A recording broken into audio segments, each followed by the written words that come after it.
Welcome to Josh's House of Nerd podcast. Hello, Nerd Nation. I'm Josh, and I welcome you to the podcast. Grab a cold evergreen goblet of blue milk and make yourself comfortable here at the House of Nerd. Now, for today's movie, we're on the topic for the month, which is movies that are grotesque. And tonight's movie is the 2014 American horror comedy written and directed and all that other stuff by Kevin Smith, based on a story from his Smodcast podcast. The film stars Michael Parks, Johnny Depp, Justin Long, Haley Joel Osment, and Genesis Rodriguez. The film is the first in Smith's planned True North trilogy. And it talks about a man who is a podcaster who travels to Canada to interview a person, and in the process meets an eccentric retired sailor with dark plans related to his obsession with a walrus named Mr. Tusk. Let's talk about that movie, guys. Even though I was a little fumbly on that introduction. I told you it was going to be a little fumbly. Anyways, first of all, I am so happy I got you guys to watch this.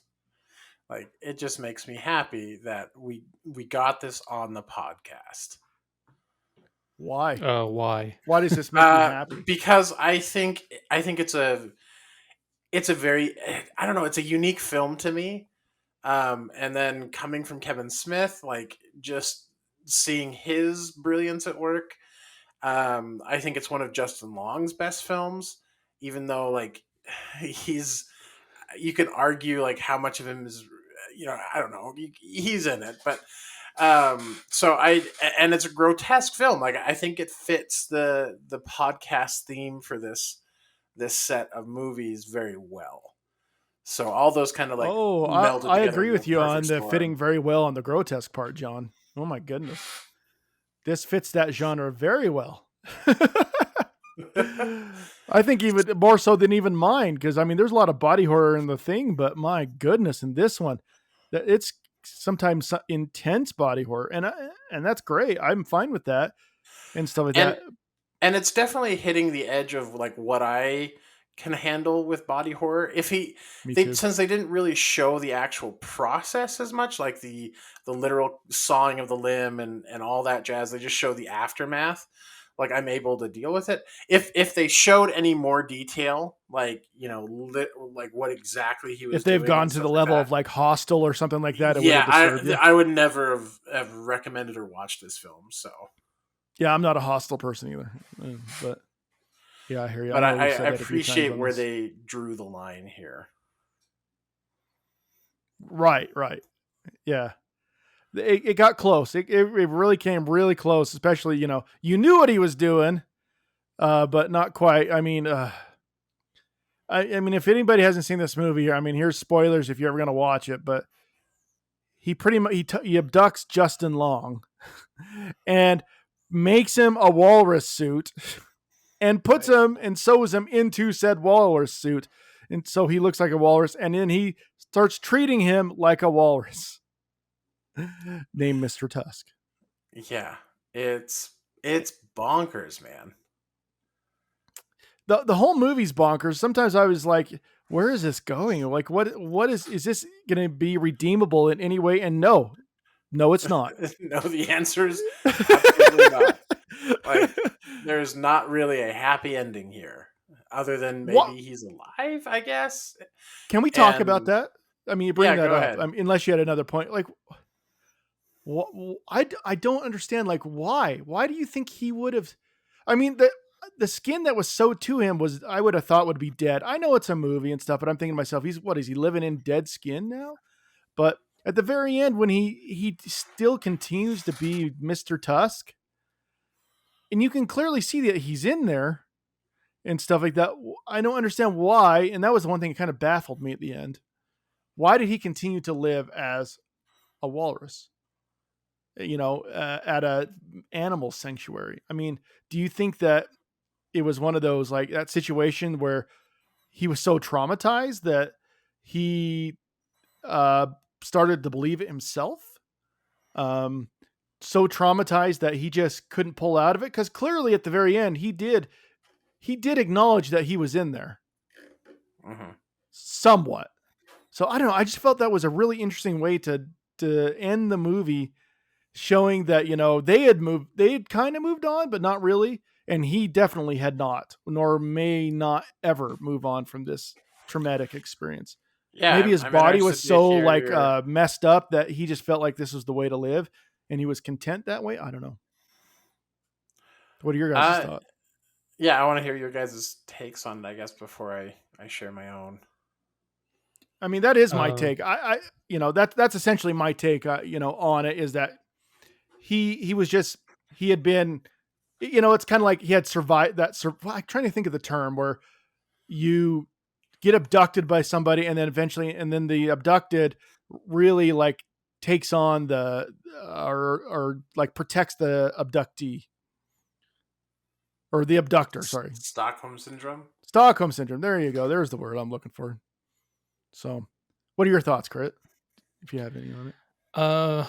This movie really tried my patience, and the plot was extremely thin, and I didn't like any of the characters. So I was just, I kind of was annoyed by the film, honestly. Like it's definitely not on the top of my list of things, and it's not because of the body horror. Because okay, fine, no, it's just, I don't know. It feels like a podcast premise, right? Like this should be a short story, not a movie. And I agree with that. I don't know. I even like Johnny Depp's character, like he just went on too long. Like it's like they didn't know when to cut him, and like they just kind of let him keep going because maybe he's Johnny Depp, maybe not. I don't know, but I was just like, I don't like any of these characters, and if I don't like any of these characters, then I don't want to spend time with them in the movie.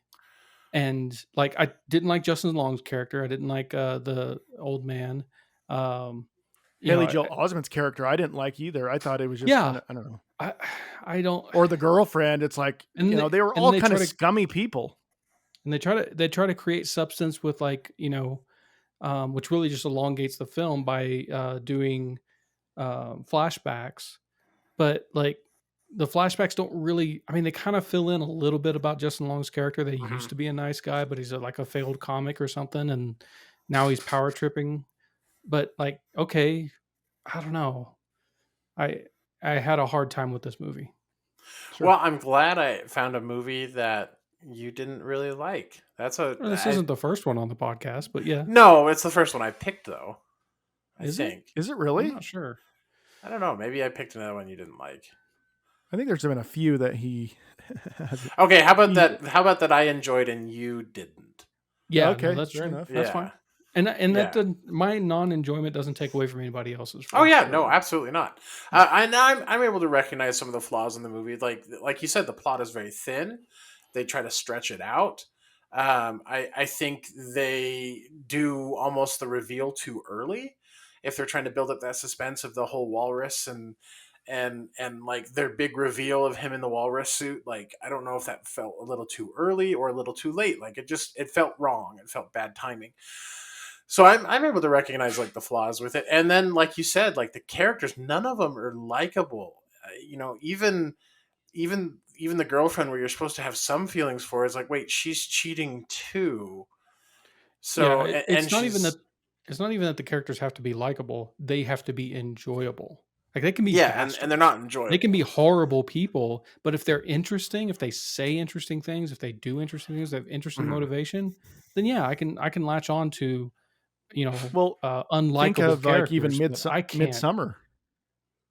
Yeah. I mean, Midsummer, there was a lot. Most of those guys were pretty scummy, and yet a lot of them were really interesting. I mean, I didn't like a lot of that movie. That's true. And I think that's where you're coming from, right? Like there was people that you could latch on to, even though they were horrible people, that were interesting. Whereas this one didn't have really a lot of interesting people. They can definitely feel one-dimensional. Yes, that's a great way to put it, John.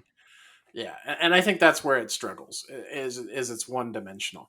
And it might be that, the mix of comedy in it, I think the comedy, to me, it hits my kind of comedy I enjoy. Like the long takes with Johnny Depp in the restaurant where he's doing like that that monologue that just slowly zooms in. It turns out they're in a fast food restaurant. Like that kind of humor, like that long drawn out stuff, is stuff I really enjoy, and so I think it spoke to my humor quite a bit, which I know a lot of people don't share. I can see where you would find the humor in that. Again, I go with Crit that I feel like it went on a little too long and maybe took away from anything that was maybe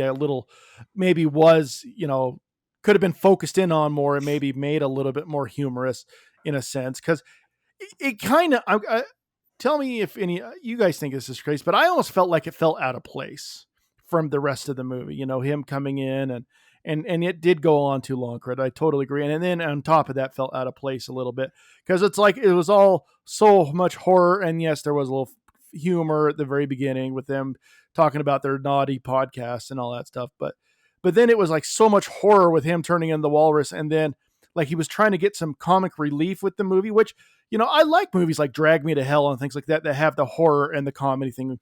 I think Sam Raimi did a good job in that movie. But this movie, I just didn't feel like there was as good of a blend, even though I can see where you're coming from. He was a humorous character, John, and I can see why you like that. I just think it went on and on, kind of like me talking right now. But to tell you the truth, my hot take is, for me, Red State was better. Like I enjoyed Red State more. Okay, that is a hot take, but not that. I don't think that hot. No, I think most of the fans and critics like this, or fans of Kevin Smith, like this better than Red State. But I like Red State better. Okay. Did we do Red State on this podcast? No, we did not do Red State. I was going to say no. I don't think so. I don't think I've seen Red State, so I can't comment on that. Oh, I think you saw it at my place one time before we started. Which one is Red State? Maybe I can remember. It's got the same old guy. What's his name? Michael Parks.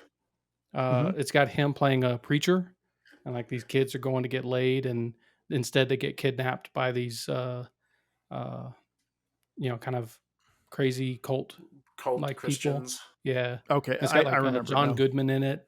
Yes. And yeah. Okay. John Goodman's performance in that was amazing. Yeah, it was. I don't know. Like I said, I liked being with those characters more than I liked being with these characters. Like I even liked being with Michael Parks, crazy preacher character more than his character in this movie in Tusk. Yeah, it makes me now I want to go rewatch Red State. I would say some of the things that like redeemed, just a slight bit for me is I really thought it was funny how like the movie, like a lot of these people are from Canada, that did this movie. They kind of made jokes and poked fun at jokes at Canada. Those were kind of fun, hilarious, I loved the especially border guard. The border guard. I liked when they went and got what was that there was the large cup and somebody that was they had one of the Canadian terms in there too that made it funny. Filler. What was it? Filler A up or something like that. Filler up A or yeah, exactly. Well, and those are made fun. Those scenes are the ones that have Johnny Depp's daughter in them too. She's one of the gas station clerks. Depp's daughter and Smith's daughter. Yeah. Oh wow! I did not know that. Yeah, they're leads in his next movie. Oh wow! I did not know this. So, what do you mean next movie? In is like the part of the trilogy or series that they're trying to do with this one? The Great North trilogy, or I think it's called the Great North. True North, yeah. True North, yeah. So are they going to be all similar movies like this? Do you guys know about the True North thing at all? I don't. Okay. So what kind of got on my nerves a little bit throughout the movie too. The thing where they kept saying the Nazi party. Yeah. And stuff. It's like, okay, it was funny the first time, but afterwards it's not great. I mean, a bad pun is a bad pun. However many times they do it, it doesn't make it funny. And it's like, how many times you guys got to like say it to somebody and know that you're probably going to get a negative comment on it or whatever, thinking that it's the Nazi party, not the not-see party. Anyways, that one got that did get a little old really fast. As something that they were trying to do, like one of those things, like kind of like what they do on Family Guy when he skins his knee, and then for like 3 minutes after that, he's going, he's sucking air and stuff like that. It just felt like they kept going on and on like that, trying to make it funnier and funnier. And this time it just didn't build. And I think Kevin Smith's funny. That's the part that kind of... Well, I think he's a very talented director too. I think he's great. And I mean, we can talk about this. What did you think about the direction of this movie? Okay, we're talking about it. We didn't like the plot. We thought it was thin. We thought some of the humor didn't land. Even though it is a Kevin Smith film. What do you think, guys, to think about the direction, the cinematography?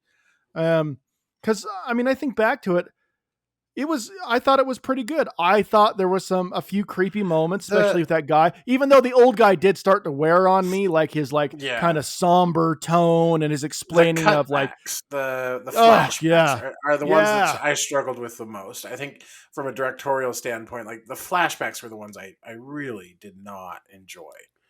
I thought the directing was fine, and everything else. I thought the writing was bad, which is also Kevin Smith. Yeah. Yeah. Kevin bad Smith is in the just sense a really... that I didn't like it. Not necessarily bad as like objectively bad.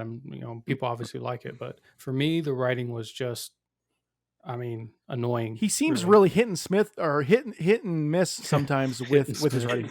I know that was by accident. There you go. Hinton Smith. He seems really hit and miss when it comes to acting. I think his directing has been, it's been up and down too, but I think overall, if you look at all his movies, I think they're all mostly directed very competently. It's just, I think a lot of times it does come down to the writing in a lot of them. One of his biggest hits, Jersey Girl or whatever, I've seen it. It's not as bad as people say it is. It's not great, but it's still not as bad as people say it is. But it's directed very well. And I think this is directed well.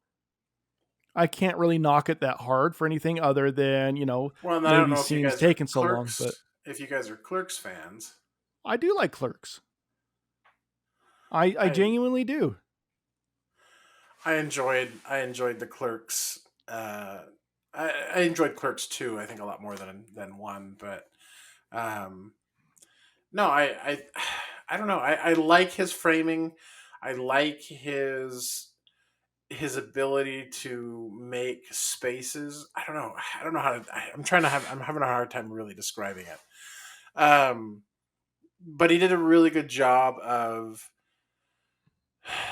making the spaces seem what they should be. So like down in that pit where Justin Long is kept, like just having it feel bleak, and like you see what he's going for, but just how depressing and bleak it is.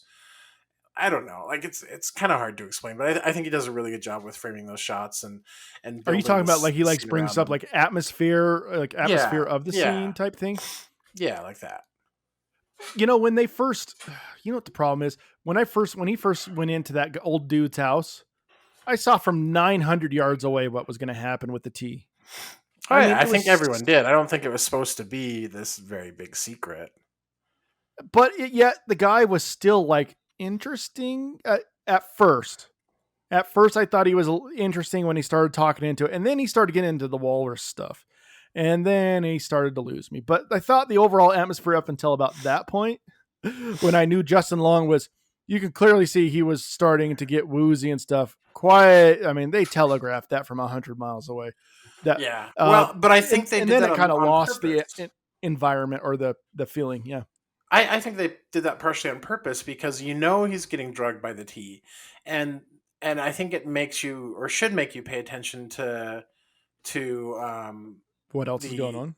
Well, what the old guy's talking about, where he was talking about fear and like how he legitimately, didn't, he hadn't felt fear before that moment, and talking about that. And so I think it's supposed to, and it depends on the person how well of a job they did, but I think it's supposed to telegraph and draw attention to what the guy is saying, because the conversation goes on long enough, you're like, oh, this is probably important, and might be part of the motivation for why he's drugging Justin Long, not just because Justin Long is a douchebag in this film.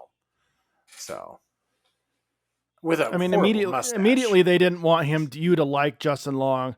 And I almost felt like they were wanting you to have like motivation to not like Justin Long, so that you would be okay with him getting the being crap turned out into of him. a walrus. Yeah. And then and then it goes just bonkers off the rails with that final fight. Like, it does go bonkers off the where they push at each other's shoulders. Yeah, it was like just sumo wrestling. Yeah. If it was a joke, it was a climax of a film. I don't know, with such high stakes, and it's like this is it, huh? Okay, this is the fight. This is and it's literally two guys in like Josh said, sumo suits bumping into each other. It's so weird because it's like, I don't know. It feels like it feels like they had a lot of fun making the movie. And it's just kind of doesn't care about the audience at all. It's unless like the audience is someone who's already kind of in Kevin Smith's, kind of media world and is loyal to that prospect of it. Cause like, I don't know. It is. I can see that. Yeah. Yeah, I can see that. I can see that if you're saying you think it's more, some of it might be more of an in joke. It has to. Well, maybe even if it might be an in joke. I don't know. That's what it feels like as an in joke. Cause I'm looking at going, okay, I get it, but it's not funny to me. Yeah. I'll add to me because this is subjective, but still I was like, all right. I like, you're not even, if you're having like a comedy horror, and I'm not even grinning. I'm not even chuckling. I'm just like, okay, this is what we're doing, I guess. And that's kind of me that's why I said this movie really tried my patience.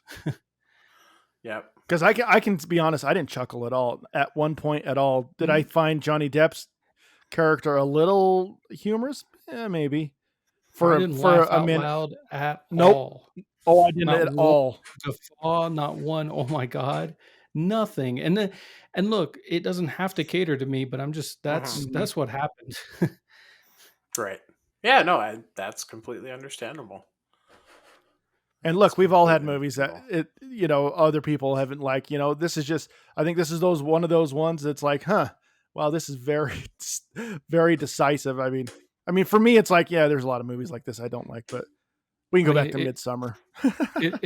It's way too harsh to say it, but I wrote down, I see why John picked this. The writing is grotesque.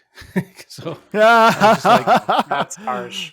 Yeah, it's way too harsh. It's not that bad. But yeah, that was kind of my thing. I was like, oh, all right.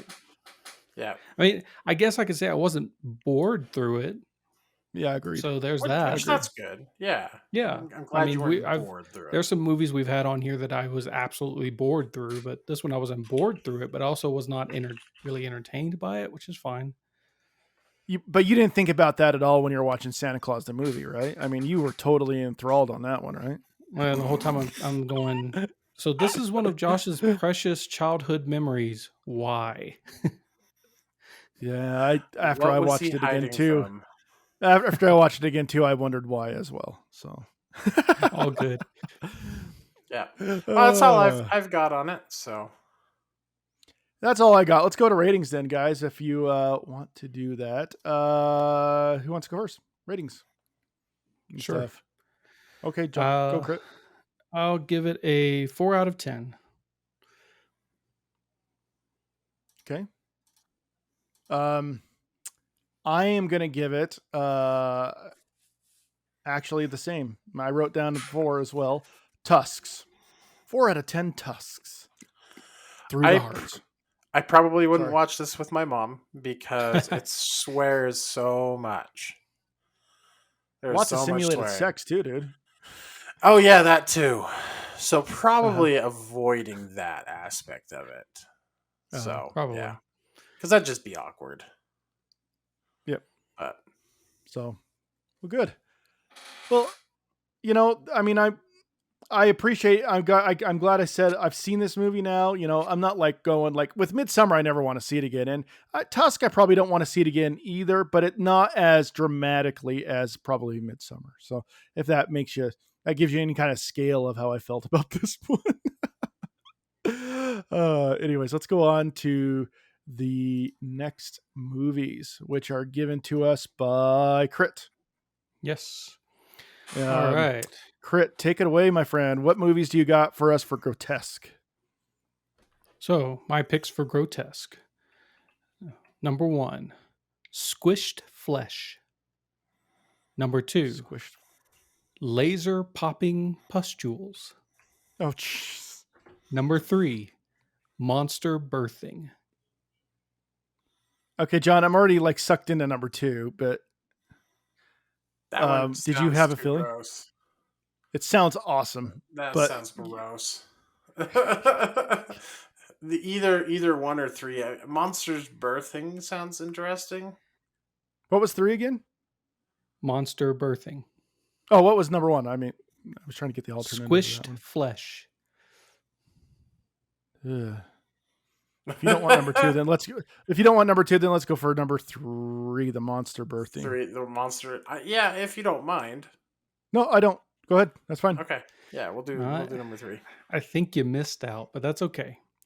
So number 3. So we're going with let's see. Number 1, Squished Flesh is Mad God. I don't even know what that is. Stop motion animation movie that's really awesome. Let's see. Laser Popping Pustules is Akira. Oh, okay. You'd have been fine. Oh yeah, Akira. That's true. All right, and like your pick: Monster Birthing, Alien Covenant. Oh, you're kidding me! Oh, nice. That does have some grotesque stuff in it. Yeah, I think we'll have a lot to talk about with that one. Yeah, good and bad. Yeah, well, no, absolutely good and bad. I think it'll be a good discussion because we have the whole Alien series to pull from too. So, Alien Covenant, huh? Mm-hmm. That is an interesting choice. That is an interesting choice. I would have never guessed that one a million years that you were going to pick that. You would pick that one as grotesque. But wow, okay, I'm excited for it. I like it. And then do you have the topic for next month? No, this was my topic. So the topic for next month would be JHoN. That's right. Okay, I will. That's it. I was saying that in more general. Yeah, I knew. Okay, go ahead, JHoN. Oh, I'm a little off. Oh, you didn't know you were supposed to have it? No, I forgot about it. So I will figure out something and get it to you before next podcast. And then that's all right. We can next podcast. That's okay. It's all good. I just pull and stuff like that. I feel like we were a little bit. I feel like I was a little bit off my game because I usually remind everybody, but this week I was a little, and rightfully so. If you guys know what's going on, so in my life, so it's like, yeah, I feel like I was a little off my game this week, and with the podcast and even with our little reminding everybody thing. So it's all good. No, I do have it. I do have a topic. Are you sure? Yeah, absolutely. Okay. I was going to say, we can wait. It's all good, dude. No, I've got it. Cause I have a list that I've gone down before. And one of those curated is really good. One. I've curated one. Okay. So this topic then is pretty easy. It's unknown stars. So the movie has to have starred someone who at the time was unknown or is still unknown that you feel is a fantastic or fabulous actor. So somebody who, was maybe their first film that they broke into before they became a big national star, or somebody you feel like is going to become a really big national star and it's their first film or something along those lines. They have to be the lead in the film? They could probably be lead or co-lead. Okay. They have to be a prominent. They can't just be a they have to be prominent. Yeah, it can't just be like they're cameoed in here. It can't be like Liam Neeson in like 5 minutes of The Never-Ending Story type scenario. Yeah, probably no, not like that. They've got to be a prominent role. Okay. Does that work? Is that a good Die Hard 2? Is that a good topic? Are you happy with that? Yeah, of course. It's your choice. Yeah, it's up to you, dude. We're totally good with whatever you throw at us. Okay. Well, as long as you're happy with it, I'm happy with it. So this is one of those topics that makes you dig a little bit. That's why I'm happy with it, because it's going to make us dig to maybe some more, not necessarily unknown, but lesser talked about films. Yeah, I think it's a great topic, man. I really do, and stuff. I'm excited to look into it and see what we can find, because I'm going to have to come up with one first. So, anyways, all right. Well, this was an interesting movie, guys. Interesting all the way around and stuff, and I appreciate you guys doing it. And being a part of the podcast as always, and. To everybody out there listening to our podcast, thank you for subscribing. To those 101 people that have subscribed, we appreciate it. We appreciate all you guys, other people out there that come to our channel and listen to us babble and talk around the table, because that's what this is us essentially, like we used to do at Crit's house, talking around the table about movies that we like, dislike, things that we love about the movie industry itself. And so thank you to everybody listening. And as always, may you be excellent to each other and live long and prosper. From all of us here at Josh's House of Nerd. Have a good night. Thanks for watching. For more nerdy awesomeness, please like and subscribe and check out our other nerdy videos.